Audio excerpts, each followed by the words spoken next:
happened to jump across the bridge into Superior for a conference battle between number 14 UW Eau Claire, who was here last weekend and stole a win from number 8 CSS, looking to do the same against your UWS Yellow Jackets. Here in the first period, scoreless. Blue Gold's looking to change that. Kyler Grundy finds Quinn Green down low, who looks top shelf, but Kobe Grant denies him.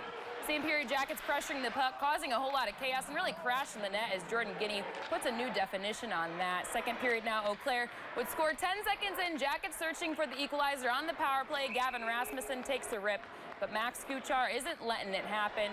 So with just a few minutes left in the second, Eau Claire's Connor Schmoll unleashes a laser beamer to lift their lead 2-0 headed into the final 20.